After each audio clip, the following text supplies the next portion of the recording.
Morning. Well, today it's going to be another short video. This is going to be on the front hydraulics side of my brakes today. As you was aware in my last video, I've got the inside the fronts, I've got the Morris Minor converted back plates, 7-inch drums in there, original Austin 7 drums. So today I'm going to start doing a short video on how I'm going to do the hydraulic side of things. First of all, I managed to modify a mini pedal box out of an early Mini. Wasn't too bad to do. I had to do a little slicing and dicing down there, but it's all pretty much original. I put a support bracket up there. It's pretty solid. The pedals I've adjusted slightly to pass my steering through between the gap there. But it's not all about that today. This is about the hydraulic side. So the reason why I'm doing it, this is a little engine in there. Nearly 100 brake horsepower, 1500 pre-cross flow, poured out to nearly 1600, but plus 90 valve pistons, GT head, GT cam, etc, etc. So right here it is. This is what I'm going for. Mini master cylinder. As you notice, there's a little T-junction on there.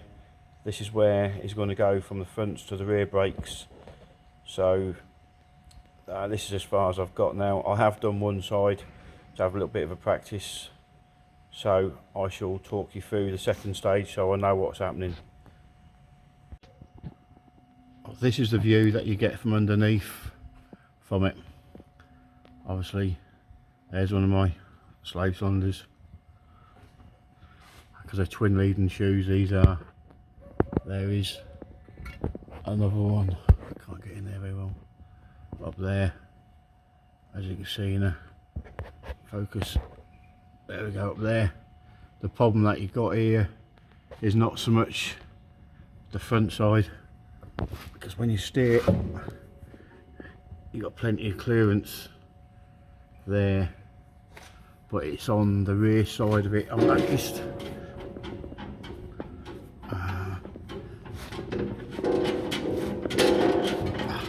that's it. It's going to be the problem. Get the torch up there. It's going to be there, where you can see where the top spring fit. That is very close to where the bottom pipe is going to go in. So I've done the other side so it does all fit. I'll show you the way how I'll get around this and do this on the next bit. I'll be back soon. Right, so here is a brake pipe fitted. Made up, I should say. It's out of 316 copper pipe. It's hard to get a picture in this place because it's a bit dark. But this end here I've curved quite sharp. It needs to go onto the bottom one there, as you can see. It's going to be quite tight. So that's going to go in there and it's going to turn upwards over top of the drum flat plate. That's going to come back round here, round here. That's going to come and it's going to go into the bottom one there. Oh, sorry, the top one there. I say hopefully the fluid will explain this, which way the fluid's going to go for the easiness of bleeding, because they can be quite a bit of a pig to do. So next step I'll show you is with a pipe in place. Right, there we go. Brake pipe is fitted. As you can see, I've put the bleed nipple in there as well, so I get an idea where everything goes. It comes down to this side here, clearance behind there. The only thing you need to watch for really is a tight bit. So I get here a bit more. It's a bit awkward. Is the clearances when you turn the steering, the brake pipe. You have to be a bit careful. Quite close to the spring up there, but in terms of reality there's 5mm gap between there and that bolt, and also you got what about the top spring bleed grease nipple up there as well. As you can see, there's plenty of gap there. And then what you've got to be careful of as well is, I'll show you on this side, because, well, I'll show you this side. So me turning it is weather. I don't know if I can get a picture of it now.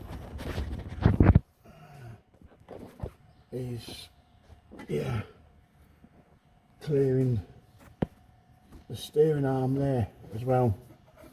But as you can see, if you can or not, I don't know, a bit awkward, but I can run my finger through that gap there, so that should be okay for up and down movement. This is the other side that's done as well. Get the torch, there's a cave in here. That is, there you go, this side here, you might be able to see better from this side. In fact, and again, get you a torch. Let's see what I'm doing. There you go, up there. You see the clearance there. That's about 5mm gap there. And again, the bleeding it was up there. And again, when you turn the steering, got to watch it because this Austin 7's only pretty narrow. And you ain't got a lot of space. If the more you turn it, that go over the edge and don't really drop on my head. So a bit careful. There you go. See, all in working order. Up here again. That'll clear everything. So that's the next stage done. Next stage, I'm going to attach the hoses, which are going to go in there. See, I've just turned it once. Look, it's moved it over that much. Now the wheel, it's getting close to the edge, so you've got to be very careful with this on this ramp. So yeah, next stage is going to be the hose, which I'm obviously going to fix in here. That's going to go up here somewhere, there, and then I'm going to run a T-piece up there somewhere, then pipe it from the master cylinder down. Right, the original, well, the hose that I'm using is original Morris Minor one, so it's right for the cylinder. So it's the easiest option. So this is going to go from here, which is going to be obviously the inlet, and hopefully the travel of the fluid. When it comes down, it's going to rise up, push any air through, back down through this side here, into the bottom of that cylinder, and then up through the bleed nipple. So hopefully the air is going to be pushed out that way.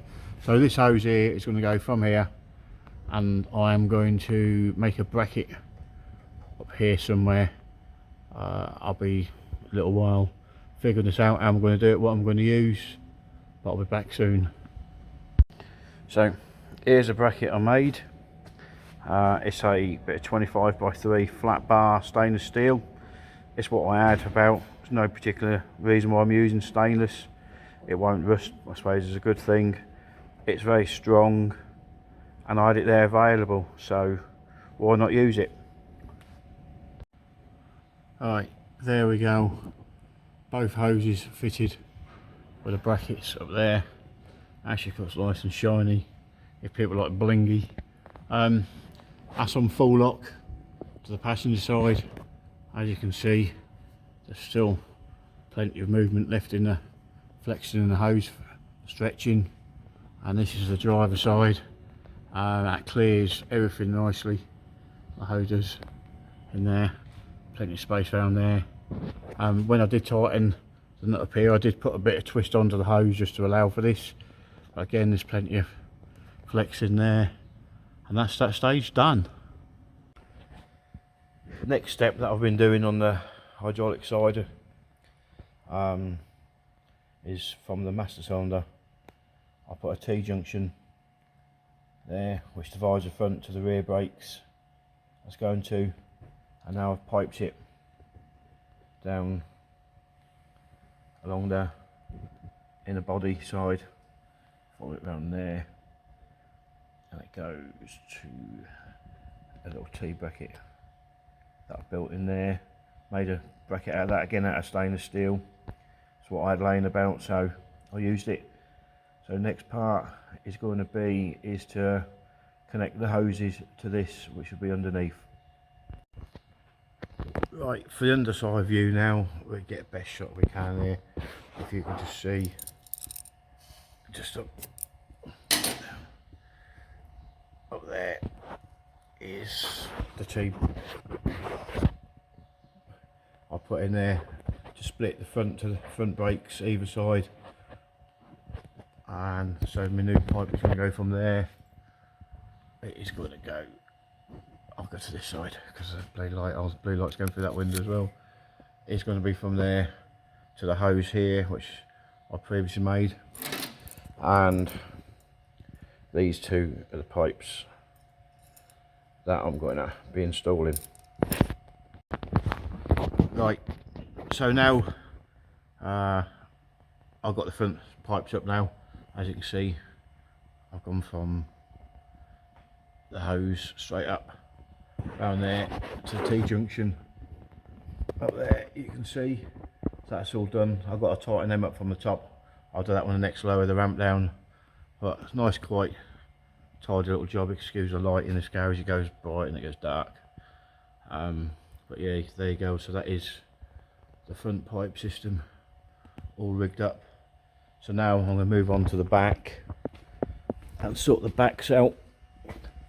So from there I'm going to make a couple of brake pipes up.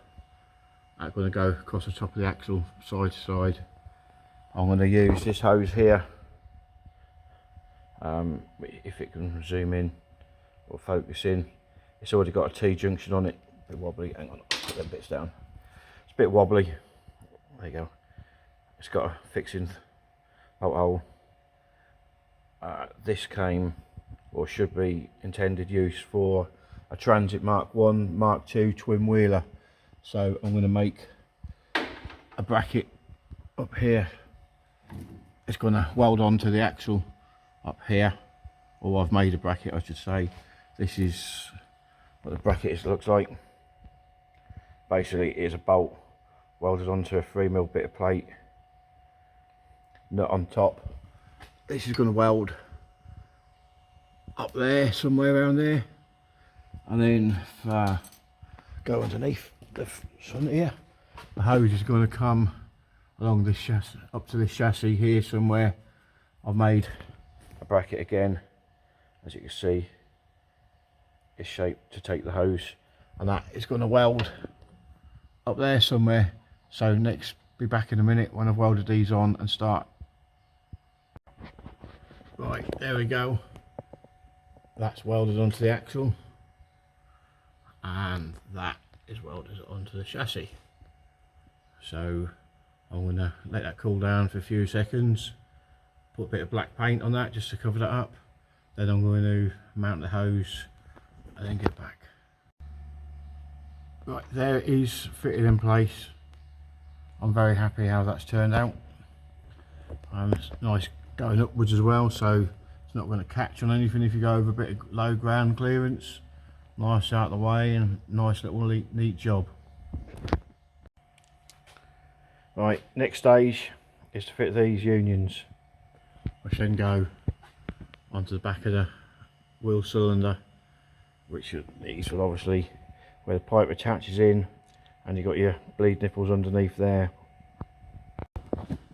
Right, that is the unions fitted. Obviously on this, the most important thing is to do is make sure your bleed nipple is in the most furthest upright position. Obviously if you have it downwards, your air's not going to come out, so obviously the fluid comes up, air bubbles go up, and they'll come out when you start bleeding up. So next stage is to run some pipes in. Right, that is the next stage done. So from the unions there, new brake pipe up to the flexi around there, to the other side there. As you can notice, I welded on two little metal tags just to fold over and hold the brake pipe secure in place. So which is, like, feels nice, really good. So it shouldn't be wobbling about, vibrating or anything. So that is the next stage completed. Next bit is from the front to the rear pipe. So this is the underside of the brake pipe that I've now fit on there. It runs inside a little chassis lip up there, and then she disappears up there, up to the front. Nice tight fit, but there's plenty of space, it's not chafing on nothing, so that's the main thing. and the brake pipes come up from there, up to there, up to the master cylinder, or the T-junction from the master cylinder. So there we go. That is how I piped my Austin 7 Ruby with Morris Minor brake modification. I'm not saying this is the correct way to do things or how it's been done, but it's the way that I've done it. It's worked for me. So yeah, thanks for watching. If you like it, like it. If not, don't. Thank you very much. Thank you. Bye.